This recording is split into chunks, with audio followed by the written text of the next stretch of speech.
Hello, I'm Mosmi Ambasta, and today we are going to discuss about the next topic in the series of performance metrics.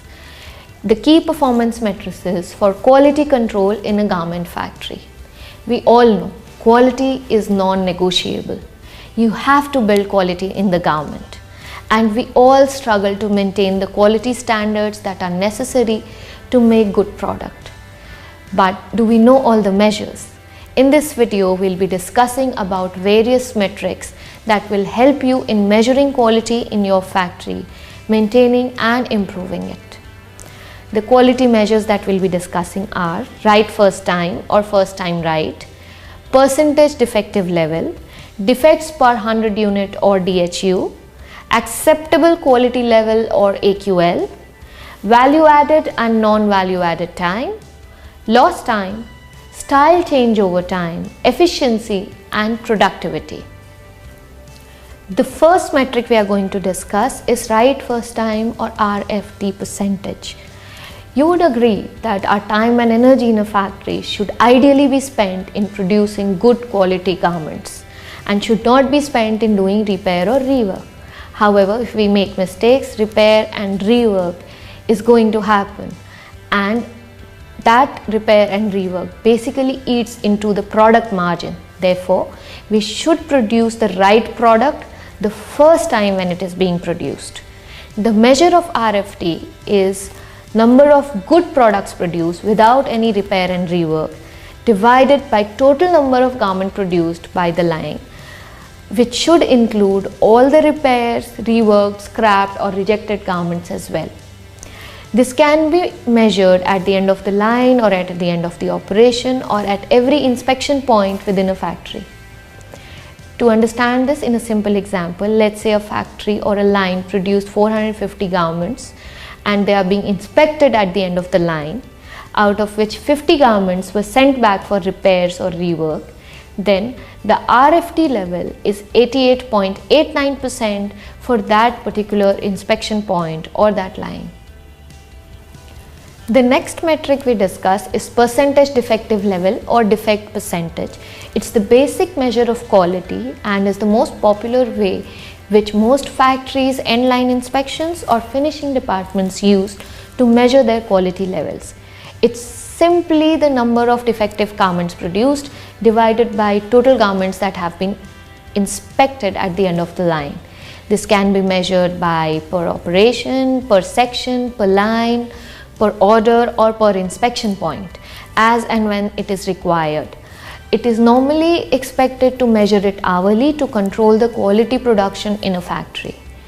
To understand it in a very simple example, in the previous example we discussed, there were 50 garments that were defective out of the 450 garments inspected by the inline inspection team. So the quality level or percentage defective level is 11.1%. The next metric is defects per 100 unit or DHU. It is one of the popular methods of measuring quality, and as the name suggests, it's basically number of defects found per lot per sample represented as a percentage. Number of defects or each defect that is found in a garment basically adds to the workload of repair. So when you found 3 garments, it's also required to count how many exact defects were found within the garment. So let's say in the previous example, we inspected 450 garments, out of which 50 were found defective. Now let's say 20 garments had 3 defects each, another 20 garments had 2 defects each, and 10 garments had 1 defect each. So total number of defects found in all these garments were 110 and 450 garments were inspected. So DHU or defects per 100 unit in this case is 24.4%. DHU also helps us in finding out exact quality bottlenecks or particular defects which are causing quality issues in a production process. The next metric is AQL or acceptable quality level.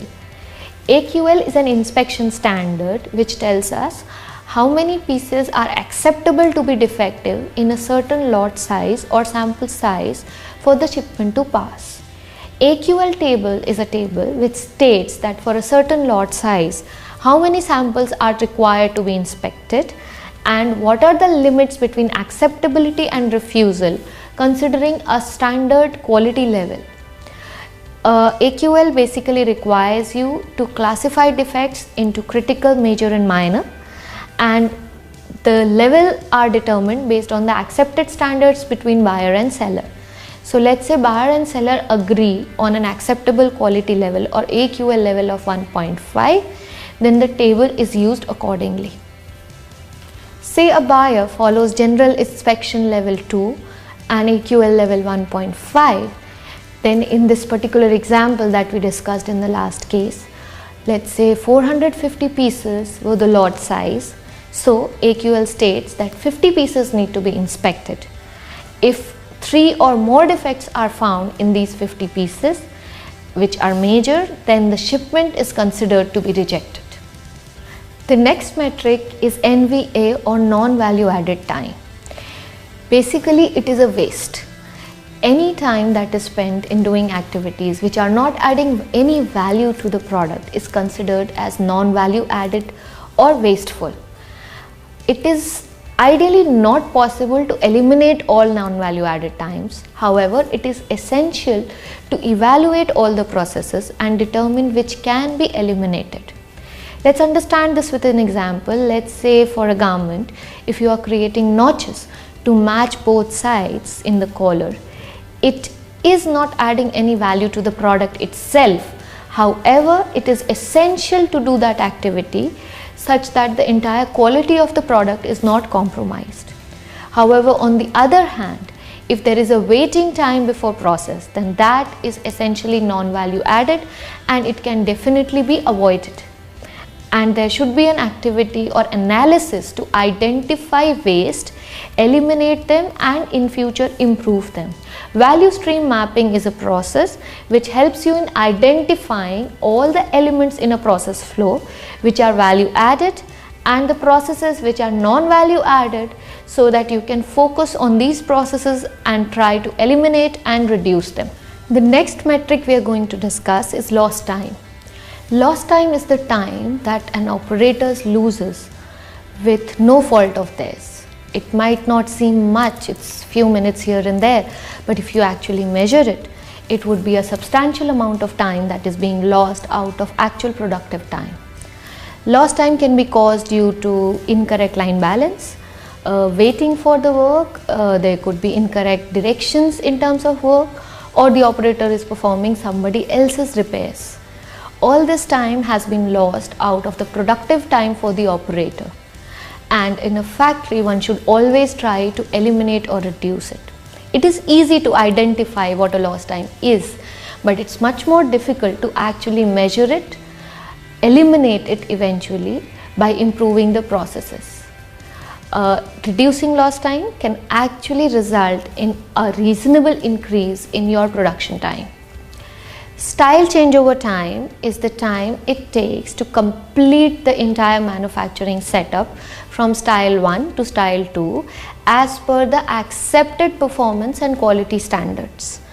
It can be measured at the end line inspection from the time it took for the last good piece for the first style to come out and the time it takes for the next or first good piece for style 2 to reach the end line inspection table. The next metric we are going to talk about is efficiency. Efficiency is the comparison of the number of pieces that can be actually produced or performed as compared to the number of pieces that can be produced or performed within the same amount of time, money or labor. So in formula terms, efficiency is defined as standard minutes earned divided by actual minutes attended on the production floor, or in a simpler way, number of pieces produced divided by the target number of pieces that should have been produced. Standard minutes earned can be defined as achieved production or actual pieces produced multiplied by standard minute for production of each garment. To achieve correct efficiency, we should keep in mind that standard time should always be established by internationally accepted performance standard or standard time calculating procedures. Let's take a simple example to understand now the calculation of how efficiency works.